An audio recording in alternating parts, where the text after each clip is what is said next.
హైదరాబాద్ అయిపోయింది. హైదరాబాద్ చుట్టుపక్కల ఇప్పుడు గ్రామాలు లేవు. ఔటర్ రింగ్ రోడ్డు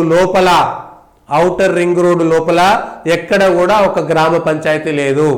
అయిపోయింది. నిన్నటి మొన్నటి వరకు కొన్ని గ్రామ పంచాయతీలు ఉండే, కొన్ని చోట్ల ఎన్నికలు జరిగినాయి, కొన్ని చోట్ల అయిపోయినాయి, విలీనమో చేయాలన్నా వద్దా అని.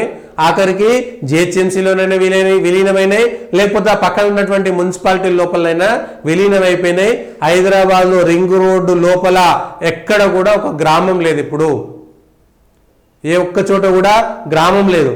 గ్రామం లేకపోవడంతో నిన్న కీసరల లాస్ట్ పర్మిషన్లు ఇచ్చేటప్పుడు రాత్రి 10 గంటల దాకా అక్కడ ఉన్నటువంటి ఇండ్లకు అనుమతులు ఇచ్చారు, లేదా కట్టడాలకో పాత ఇండ్లకో నెంబర్లు వేయడము ఇవన్నీ చేసిరు. పాపం అంతకుముందు చేయలేదు. గ్రామ పంచాయతీ పోతే మళ్ళీ మున్సిపాలిటీ అయిపోతే ఆ మున్సిపాలిటీలలో వాళ్ళకు రేపు పొద్దుగాల పర్మిషన్లు తీసుకోవడం అంతా ఇబ్బంది అవుతుందని చెప్పేసి వెంటనే వాళ్ళు పాపం గ్రామ పంచాయతీ కీసర గ్రామ పంచాయతీ రాత్రి సమయం లేదు మిత్రమా, ఇంటి నెంబర్లు ఇళ్ల అనుమతులకు అప్పటికప్పుడు పత్రాలు జారీ, రాత్రి 11 వరకు కొనసాగిన కీసర గ్రామ పంచాయతీ. ఇప్పుడు ఏం లేవు ఇక. కీసరతో సహా ఔటర్ రింగ్ రోడ్లో ఉన్నటువంటి పాత మేడ్చల్ జిల్లాలోనో పాత రంగారెడ్డి జిల్లాలో ఔటర్ రింగ్ రోడ్డు లోపల ఏ ఒక్క గ్రామం కూడా లేదు. ఇవాళ హైదరాబాద్ పరిధి లేకపోతే కొన్ని మున్సిపాలిటీలు జిహెచ్ఎంసీ లేకపోతే మున్సిపాలిటీలు అయినాయి. ఆ మున్సిపాలిటీలలో ఎక్కడో కొన్ని మున్సిపాలిటీలు ఉన్నాయిలే కానీ మొత్తానికైతే అన్ని గ్రామాలు. పెద్దంబర్పేట మున్సిపాలిటీ 12, రంగారెడ్డి జిల్లాలోని 12 గ్రామ పంచాయతీలు, మేడ్చల్ మల్కాజ్గిరిలోని 28 గ్రామ పంచాయతీలు.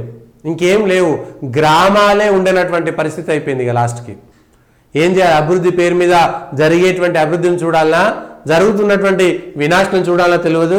ఇవన్నిటిని కూడా హర్షగూడ, తుక్కుగూడలో 1 జీపీ, నార్సింగిలో 1, శంషాబాద్లో 6 గ్రామ పంచాయతీలు, పెద్దంబర్పేటలో 4 గ్రామ పంచాయతీలు, మేడ్చల్లో 23 వార్డులు అంట, రాయలపూర్లో, దమ్మాయిగూడలో ఉన్నటువంటి దగ్గర 6 గ్రామ పంచాయతీలు, నాగారం మున్సిపాలిటీలో 4 గ్రామ పంచాయతీలు, పోచారంలో 5, గట్కేసర్ల 6, గుండ్లపోచంపల్లి 2, తుమ్కుంటల 3 గ్రామ పంచాయతీలు. సంగారెడ్డి జిల్లాలో ఉన్నటువంటి 11 గ్రామ పంచాయతీలు కూడా, తెల్లాపూర్లో 5 గ్రామ పంచాయతీలు, అమీన్పూర్లో 6 గ్రామ పంచాయతీలు, ఐలాపూర్ తండా, పటేల్గూడ, దయారా, కిష్టారెడ్డిపేట, సుల్తానాపూర్ ఇవన్నీ కూడా 6 ఈ మున్సిపాలిటీల్లోకి వెళ్ళిపోయినాయి. అంటే ఔటర్ రింగ్ రోడ్ల లోపల ఏ ఒక్క చోట కూడా ఇప్పుడు గ్రామ పంచాయతీ అనేటువంటిది మనకు కనబడదు. ఆ గ్రామ పంచాయతీలన్నీ మాయమైపోయినాయి. ఇప్పుడు అవన్నీ కూడా పట్టణాల కిందనే. ఇప్పటికీ కొన్ని అవి గ్రామాలు ఆ స్థాయిలోనే ఉంటుండొచ్చు, గ్రామాల లాగానే ఉంటుండొచ్చు. అవన్నీ చేసి మళ్ళీ పట్టణాలు కావడానికి 4-5 సంవత్సరాల్లో మొత్తం మారిపోతాయి.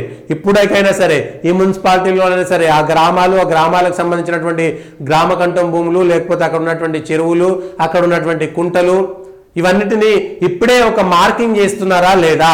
రేపొద్దుగాల మళ్ళీ హైడ్రా పెట్టి లేకపోతే అక్కడేదో హైడ్రామా చేసే బదులు ఇప్పుడున్నటువంటి గ్రామ పంచాయతీలో ఇచ్చినటువంటి అనుమతులన్నీ అవన్నిటిని ఒక్కసారిగా పబ్లిష్ చేస్తే ప్రజలందరికీ క్లారిటీ వస్తుంది. లేకపోతే రేపొద్దుగాల మేము ఆ గ్రామ పంచాయతీలో ఉన్నప్పుడే మేము అన్ని అనుమతులు తెచ్చుకున్నామండి, ఇది గ్రామ పంచాయతీ అనుమతి అండి, ఇవన్నీ మళ్ళీ మున్సిపాలిటీలోకి వచ్చినప్పుడు కొత్తగా వాళ్ళు ఏం చేయాలి, వాళ్ళకి ఆ స్థాయి స్తోమత వచ్చేస్తుందా లేదా, ఆ మున్సిపాలిటీకి సంబంధించినటువంటి పన్నులు కట్టగలుగుతారా లేదా అనేటువంటిది కూడా ఒకసారి ఆ గ్రామాలకు సంబంధించి. చాలా గ్రామాల్లో వ్యతిరేకత కూడా వచ్చింది. మున్సిపాలిటీల్లో విలీనం కావడానికి ఒప్పుకోలేదు. చాలా గ్రామ పంచాయతీలు బలవంతంగా కూడా చేసినాయి. సరే రేపు పొద్దుగాల రాను ఆటోమేటిక్గా అక్కడ ఇండ్లు, ఈ రియల్ ఎస్టేట్ వచ్చిన తర్వాత ఈ గ్రామము ఆ గ్రామము అన్నీ కూడా పక్కకు పోతాయి. ఎవడు పట్టించుకోడు.